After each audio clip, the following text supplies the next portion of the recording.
Bien, alors dans le paragraphe suivant, on va parler des éléments remarquables dans un ensemble ordonné. Alors, les éléments remarquables, on les appelle aussi les éléments spéciaux. Alors, soit ER, un ensemble ordonné. Alors, petit rappel, c'est quoi? E est un ensemble et R, une relation d'ordre sur E. Une relation d'ordre, c'est une relation qui est à la fois réflexive, antisymétrique et transitive. Alors, soit ER, un ensemble ordonné, et soit A, une partie de E. Dans ce paragraphe, on va définir les éléments remarquables de A. Alors, on va définir le plus petit élément de A, le plus grand élément de A, les éléments minimaux de A, les éléments maximaux de A, les minorants de A dans E, les majorants de A dans E, la borne inférieure et la borne supérieure de A dans E. Alors, normalement, ces définitions-là, vous les connaissez. Hein, vous avez déjà entendu parler de ces définitions-là, notamment quand vous travaillez en analyse dans R inférieur ou égal. Donc, en analyse, vous travaillez surtout avec l'ensemble ordonné R, l'ensemble des nombres réels, qui est muni de la relation inférieure ou égale. Et là, vous connaissez les définitions. Qu'est-ce que c'est le plus petit élément, le plus grand élément, qu'est-ce que c'est la borne inférieure, la borne supérieure, minorant, majorant, tout ça. Donc, ce qu'on va faire dans ce paragraphe, c'est généraliser ces définitions que vous connaissez bien au cas d'un ensemble ordonné quelconque. Donc, ER est un ensemble ordonné quelconque et A est un sous-ensemble de E. Bien, commençons par la première. Quand est-ce que je dis qu'un élément petit a de A est le plus petit élément de A? Si petit a est en relation avec tous les éléments de A. Donc, attention à la définition. A est un élément de A. Donc, le plus petit élément de A, c'est d'abord un élément de A. Et qu'est-ce qu'il doit vérifier? Il doit être en relation avec tous les éléments de A. Et quel que soit x dans A, nous avons A, R, x. OK? Donc, si vous voulez, si on fait le diagramme, il faut avoir une flèche de petit a vers tout élément x de A. Comme ça, je dis que petit a est le plus petit élément de A. Donc, le plus petit élément par rapport, bien sûr, à la relation R. OK? En fait, c'est la même définition pour R inférieur ou égal, seulement on remplace la relation inférieure ou égale par R. OK? Bon, deuxièmement, un élément petit b de A. Quand est-ce que je dis qu'il est le plus grand élément de grand A? Si, quel que soit x dans A, nous avons x, r, b. Donc, corrigez là, ici, ce n'est pas petit a, là, je l'ai appelé b en fait. Donc, quel que soit x dans A, x, r, b. C'est-à-dire, à chaque fois qu'on a un élément x de A, de grand A, il y a une flèche qui va de x vers l'élément b. Mais attention, il faut que b soit un élément de A. Donc, le plus petit élément de A et le plus grand élément de A, c'est d'abord des éléments de A. Bon, alors, un exemple. Considérons l'ensemble ordonné n étoiles avec la relation divise D. Qu'est-ce que c'est la relation D? Elle est définie comme ceci, x d y, si et seulement si x divise y. C'est-à-dire, si et seulement si y est de la forme k fois x, où k appartient à n étoiles. On dit que y est un multiple de x. D'accord? Alors, dans l'ensemble de n étoiles, je vais considérer ces ensembles-là, A, B et C. Et pour chacun de ces ensembles-là, on va voir les plus grands éléments et le plus petit élément. D'accord? Commençons par A. Donc A, c'est l'ensemble 1, 2, 3, 6. Ben, je fais le diagramme 1, 2, 3, 6 et je mets les flèches. 1 divise 2, 1 divise 3, 1 divise 6, 2 divise 6, 3 divise 6. Regardez, entre 2 et 3, il n'y a pas de relation. Ni 2 divise 3, ni 3 divise 2. Puis aussi, il y a les flèches réflexives que je ne mets pas ici. On connaît, c'est une relation réflexive, ce n'est pas la peine de les mettre. 1 divise 1, 3 divise 3, 6 divise 6 et 2 divise 2. D'accord? Alors, qui est le plus petit élément ici? Eh bien, visiblement, c'est 1. Regardez, 1, c'est un élément de A et il est en relation avec tous les autres éléments de A. 1 est en relation avec 1, parce que c'est réflexif. 1 divise 2, 1 divise 3 et 1 divise 6. Donc, le plus petit élément de A, c'est 1. Le plus grand élément de A, c'est qui? C'est le 6. Pourquoi? 6, c'est un élément de A. Et regardez, tous les éléments de A sont en relation avec 6. quel que soit x dans A, nous avons x est en relation avec 6. Et 6 est un élément de A. Donc, c'est 6 qui est le plus grand élément de A. Pour B, B c'est l'ensemble 1, 2, 3, 4. Voici le diagramme pour l'ensemble B. Vous voyez, entre 3 et 4, il n'y a pas de relation. Ni 3 divise 4, ni 4 divise 3. Comment on appelle ça? On appelle ça des éléments incomparables. 3 et 4 sont des éléments incomparables par la relation D. Ici, qu'est-ce que je dis? 2 et 3 sont des éléments incomparables pour la relation ou par la relation D. D'accord? Bien. Ici, est-ce qu'il y a un plus petit élément? Oui, c'est le 1. Regardez. 1, il est en relation avec tout le monde, avec tous les éléments de B. Donc, le plus petit élément, c'est 1. Le plus grand élément, y a-t-il un plus grand élément ici? Ben non, il n'y a pas de plus grand élément. Est-ce que 3 est le plus grand élément? Mais non, parce que 4 n'est pas en relation avec 3. Est-ce que 4 est le plus grand élément? Non, 3 n'est pas en relation avec 4. Est-ce que 2 est le plus grand élément? Non. Donc, pour la partie B, il n'y a pas de plus grand élément. La partie B, elle possède un plus petit élément, c'est 1, mais elle n'a pas de plus grand élément. Ok, finalement, la partie C. La partie C, c'est formée par les éléments 2, 3 et 6. Voici le diagramme 2, 3 et 6. Il y a une flèche de 2 vers 6, il y a une flèche de 3 vers 6. 2 et 3 sont incomparables. D'accord? Alors, est-ce qu'il y a un plus petit élément ici? Ben non, il n'y a pas de plus petit élément. Qui est le plus petit élément? Est-ce que c'est 2? Non, parce que 2 n'est pas en relation avec 3. Est-ce que c'est 3? Non. Est-ce que c'est 6? Non. Donc, le plus petit élément de C n'existe pas. Par contre, le plus grand élément existe bien et c'est le 6. Vous voyez, 6, c'est un élément de C. Est-ce que tous les éléments de C sont en relation avec 6? Oui. 2 est en relation avec 6, 3 est en relation avec 6, et bien sûr, 6 est en relation avec 6. Maintenant, on va définir les éléments minimaux et les éléments maximaux de A. Bon, commençons par les éléments minimaux. Un élément petit a de grand A est dit un élément minimal de A si, quel que soit x dans A, XRA implique x égale A. Que signifie cette définition? Quand est-ce qu'un élément petit a de A est dit un élément minimal de A? Si dans l'ensemble A, le seul élément qui est en relation avec petit a, c'est A lui-même. S'il y a une flèche qui vient de x vers A, c'est que x est égal à A. Donc il n'y a pas d'autre flèche. Si x est A, alors nécessairement x égale A. Dans ce cas, on dit que A est minimal dans A. Et par analogie, qu'est-ce que c'est alors un élément maximal? On dit qu'un élément petit a de grand A est un élément maximal de grand A si quel que soit x dans A, ARX implique x égale A. Donc s'il y a une flèche qui sort de petit a vers un élément petit x de grand A, c'est que x égale A. La seule flèche qui va de petit a vers un élément x de grand A, c'est la flèche A est en relation avec A. D'accord? Et là, la seule flèche pour élément minimal, petit a est minimal lorsque la seule flèche qui arrive à petit a d'un élément de grand A, c'est la flèche ARA. Il n'y a pas d'autre en fait. D'accord? Donc, il y a une grande différence avec plus petit élément et plus grand élément. Plus petit élément, il doit être en relation avec tous les éléments de grand A. Plus grand élément, tous les éléments de grand A doivent être en relation avec cet élément-là. Mais là, on ne demande pas ça en fait. Élément minimal, c'est que dans l'ensemble A, il n'y a personne qui est en relation avec A. Élément maximal, dans l'ensemble A, il n'y a aucune flèche qui sort de petit a, à part la flèche ARA. D'accord? Bon, on va considérer alors quelques exemples. Je vais, si vous voulez, considérer les mêmes exemples de tout à l'heure. Donc, je travaille dans l'ensemble ordonné n étoile D. D, c'est la relation divise. Et je vais considérer les mêmes ensembles A, B et C. Et pour chacun de ces ensembles, je vais déterminer les éléments minimaux et les éléments maximaux. Commençons par A. D'accord? On avait l'ensemble 1, 2, 3, 6. Voici son diagramme. D'accord?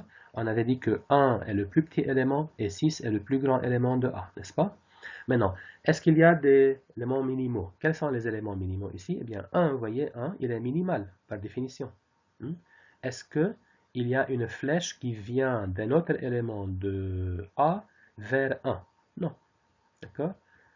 Est-ce qu'il y a une relation XR1 autre que x égale 1? Non. Donc, si x est en relation avec 1, c'est que x égale 1.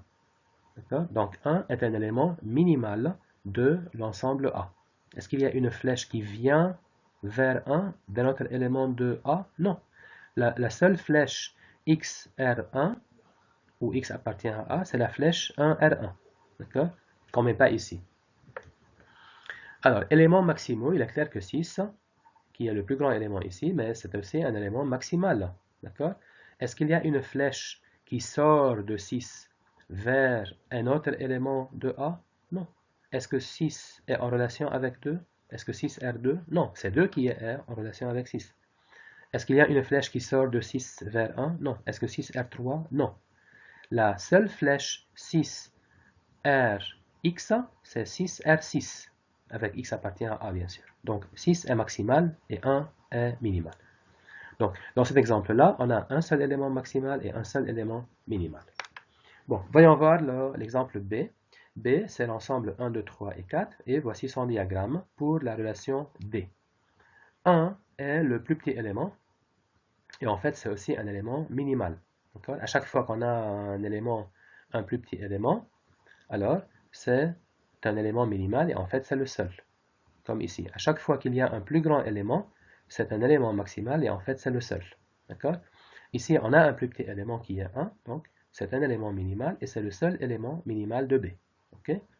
Alors, est-ce qu'il y a des éléments maximaux? Regardez, est-ce que 2 est maximal? 2 n'est pas maximal. Pourquoi 2 n'est pas maximal? Parce que il y a quelqu'un qui est, d'accord? Par exemple, 2 est en relation avec 4. Il y a un x dans B différent de 2, tel que 2Rx, par exemple 4. D'accord? 2 est en relation avec 4. Si vous voulez, il y a quelqu'un qui est, entre parenthèses, plus grand que lui.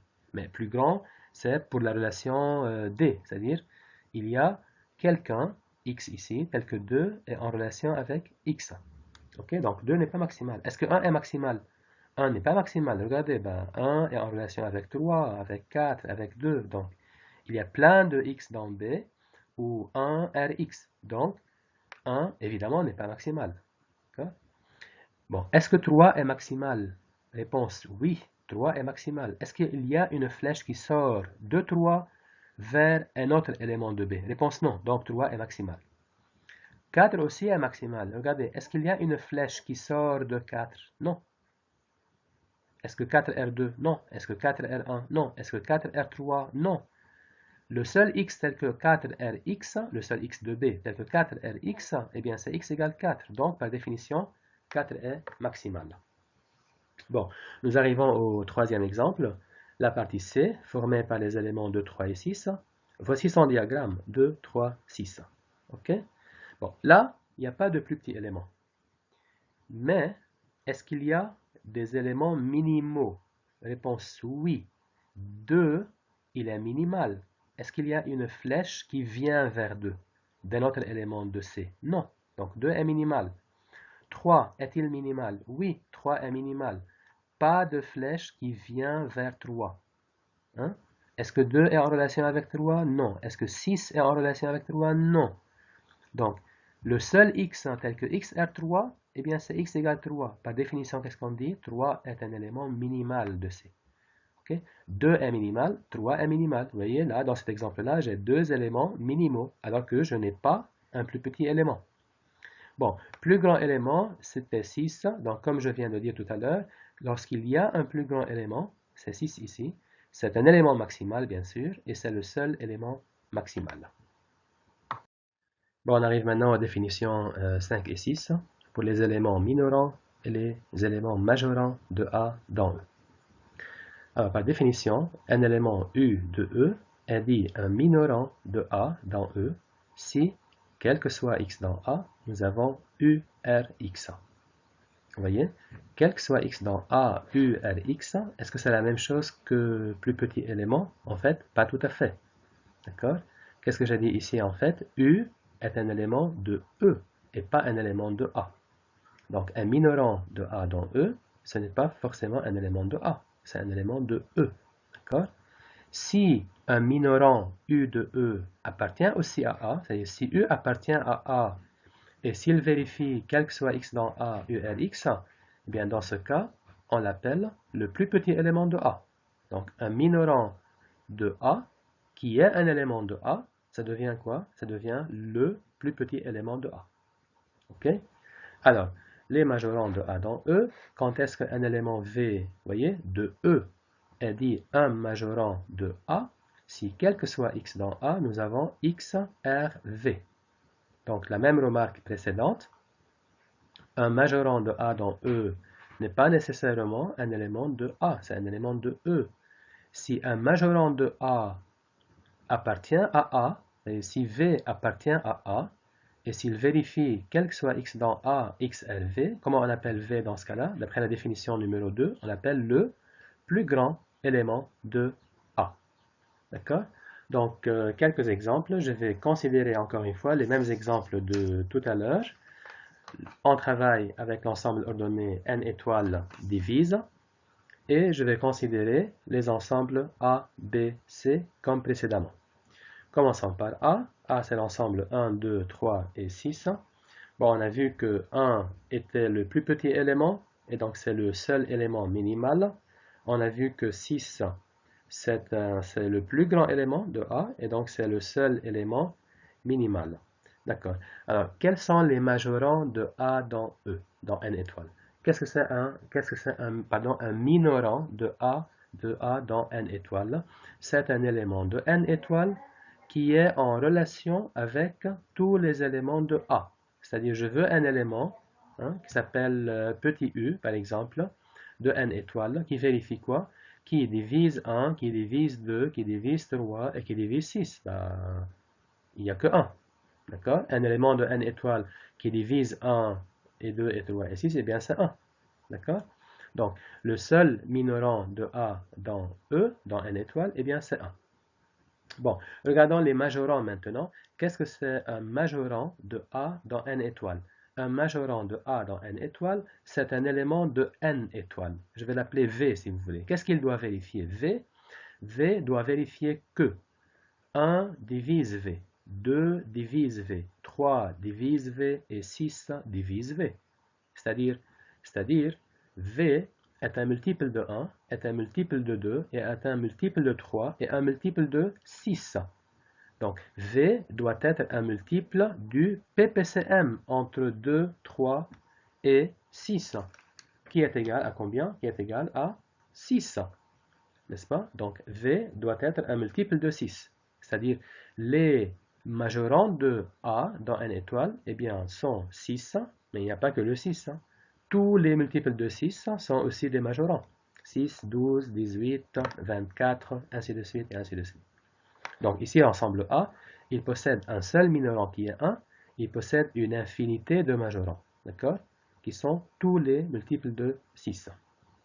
Bon, regardons maintenant la partie B, qui est la partie 1, 2, 3 et 4. Qu'est-ce que c'est un minorant de B dans n étoiles? Eh bien, c'est un élément de n étoiles qui est en relation avec tous les éléments de B. Donc, qui divise 1, qui divise 2, qui divise 3, qui divise 4. Il n'y a que le 1 comme candidat à ça. 1 est le seul minorant de B dans n étoiles. D'accord?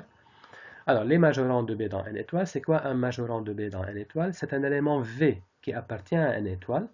Qu'est-ce qu'il doit vérifier? V, il doit vérifier que 1 est en relation avec V, 2 est en relation avec V, 3 aussi et 4 aussi. C'est-à-dire 1 divise V, 2 divise V, 3 divise V et 4 divise V. C'est-à-dire 6 est un multiple de 1, V est un multiple de 1 et de 2 et de 3 et de 4. Donc V doit être un multiple de leur PPCM. Qui est leur PPCM ici? C'est 12.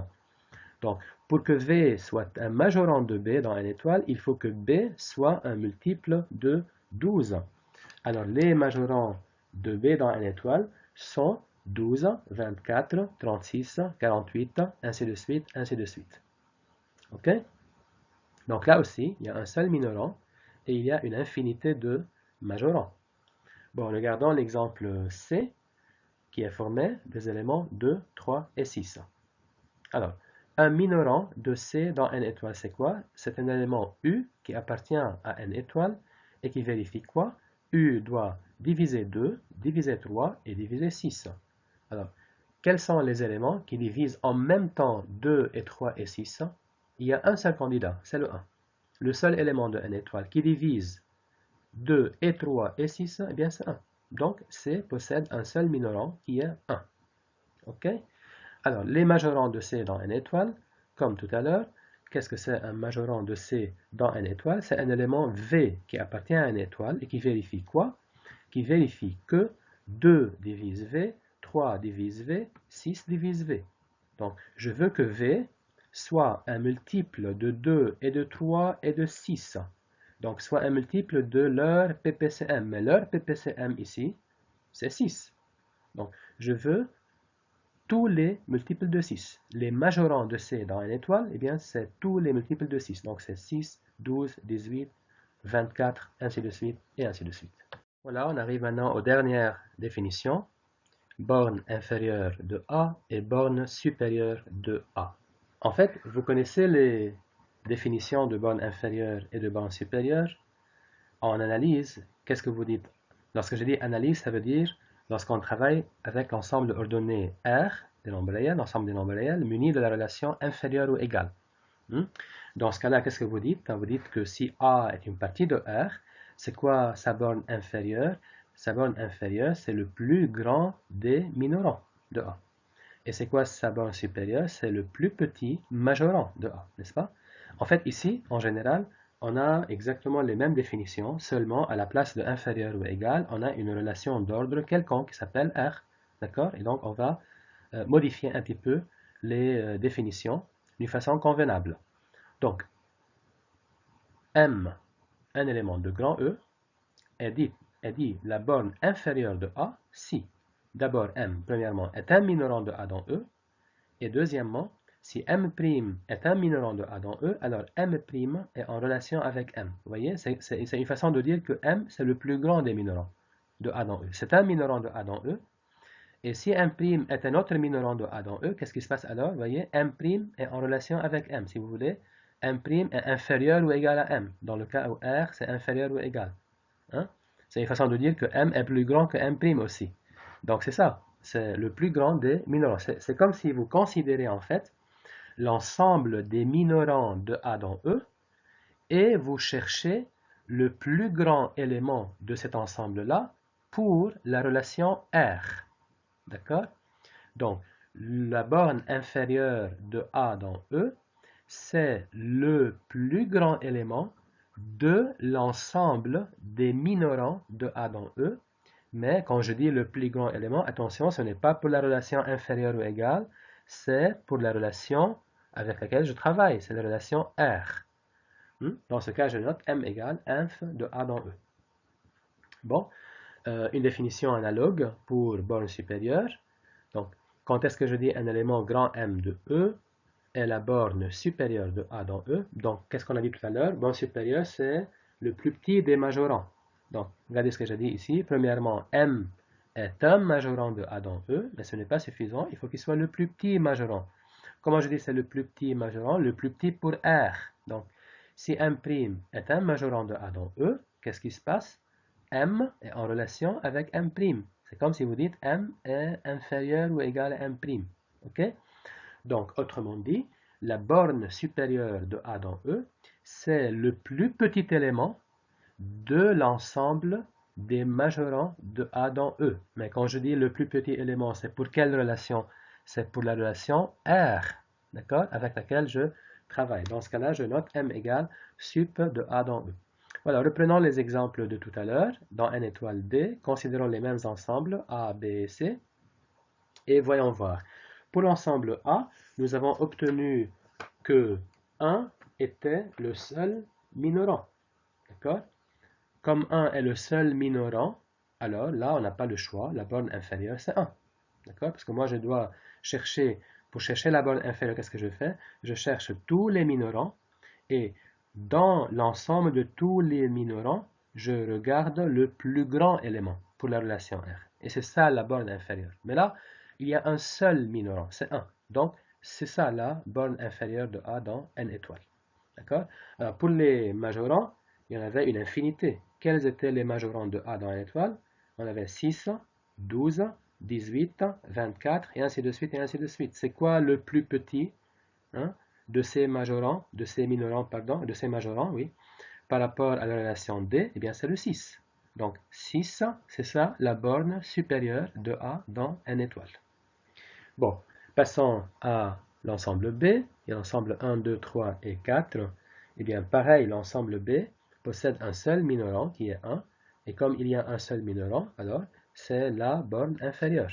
Inf de B dans n étoile, eh bien c'est 1. Alors que l'ensemble B, il possède une infinité de majorants qui sont 12, 24, 36, et ainsi de suite, et ainsi de suite. Donc, le plus petit de ces majorants pour la relation divise, eh bien c'est 12. Donc 12, c'est la borne supérieure. Et finalement, l'ensemble C, donc, qui est formé par les éléments 2, 3 et 6. Alors qu'est-ce qu'on a? On avait là aussi un seul minorant qui est 1. Donc la borne inférieure de C dans n étoile, eh bien c'est 1. Et on avait une infinité de majorants qui étaient 6, 12, 18 et ainsi de suite. Le plus petit de ces majorants, eh bien, c'est le 6. Le plus petit pour la relation divise. D'accord? Donc, c'est ça la borne supérieure de C dans n étoile. Alors, quelques remarques et propriétés qu'on pourra démontrer ultérieurement. Alors, soit un ensemble ordonné, ER, et soit A, une partie de E. Alors, premièrement, si A admet un plus petit élément ou un plus grand élément, alors celui-ci est unique. D'accord?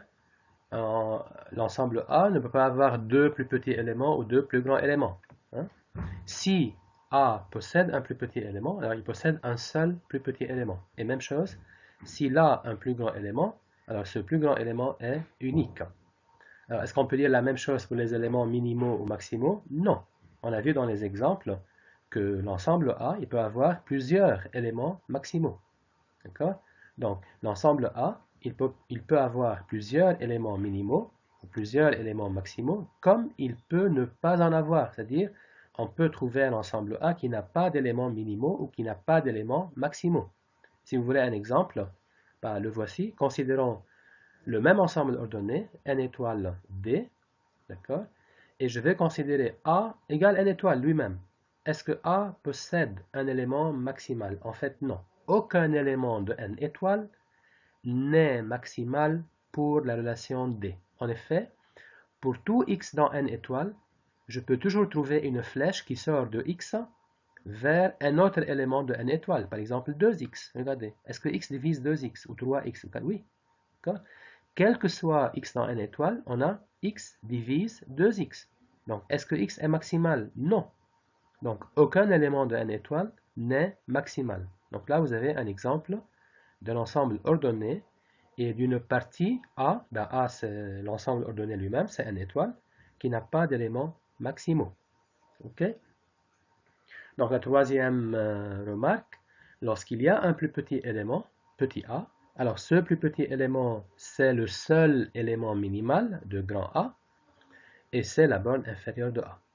Donc, c'est le cas le plus facile qui peut y arriver, d'accord? Lorsque un ensemble A possède un plus petit élément, petit a, alors ce plus petit élément, c'est le seul élément minimal de A, et c'est la borne inférieure de A.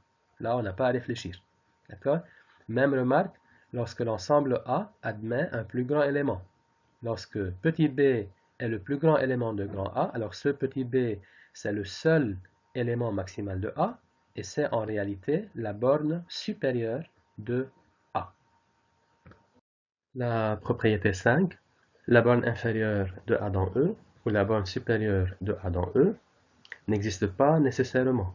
Mais quand ça existe, elle est nécessairement unique. Alors pourquoi la borne inférieure est unique quand elle existe? Parce que c'est quoi par définition la borne inférieure? La borne inférieure de A dans E, eh bien c'est le plus grand élément de l'ensemble des minorants de A dans E pour la relation R. Donc par définition c'est unique. Le plus grand élément de l'ensemble c'est unique. Et de la même façon, la borne supérieure de A dans E, par définition, c'est le plus petit élément de l'ensemble des majorants de A dans E pour la relation R. Donc, de part de sa définition, c'est un élément qui est unique quand il existe. Alors, la propriété suivante, 6. Attention, la borne inférieure de A dans E est généralement un élément de E, bien sûr, mais qui n'est pas forcément dans A. D'accord? La borne supérieure de A dans E, c'est en général un élément qui n'est pas dans A. C'est un élément de E, qui n'est pas nécessairement un élément de A. Quand vous regardez par exemple dans l'ensemble ordonné R avec inférieur ou égal, considérons l'ensemble, enfin l'intervalle 0,1, l'intervalle semi-ouvert 0,1. Vous voyez, la borne inférieure de A, c'est 0. En fait, 0 ici, c'est le plus petit élément. Donc, lui, c'est la borne inférieure. La borne supérieure, c'est 1. Mais 1 n'appartient pas à A. Alors, pour l'intervalle B égale 0 plus l'infini, ici, la borne inférieure, c'est 0. Et 0 n'appartient pas à B. Alors que la borne supérieure n'existe pas. Enfin, dans un ensemble totalement ordonné, alors c'est quoi, je vous rappelle, un ensemble ordonné qui est totalement ordonné? On dit que l'ensemble ordonné est totalement ordonné lorsque à chaque fois que je prends deux éléments x et y dans E, ils sont comparables par R.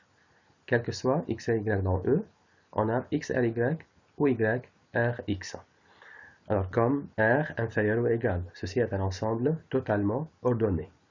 Alors, qu'est-ce qu'elle dit la propriété 7? Dans un ensemble totalement ordonné, la notion d'élément minimal coïncide avec la notion de plus petit élément. Et la notion d'élément maximal coïncide avec la notion du plus grand élément. Donc, si l'ensemble ordonné est totalement ordonné, un élément petit a de A est minimal si et seulement si c'est le plus petit élément de A. Et un élément petit a de A est maximal si et seulement si c'est le plus grand élément de A. Donc, c'est pour ça en fait que lorsque vous travaillez dans l'ensemble ordonné R inférieur ou égal, la notion d'élément minimal ou maximal n'est pas très importante en fait parce que elle est remplacée par les notions de plus petit élément et de plus grand élément.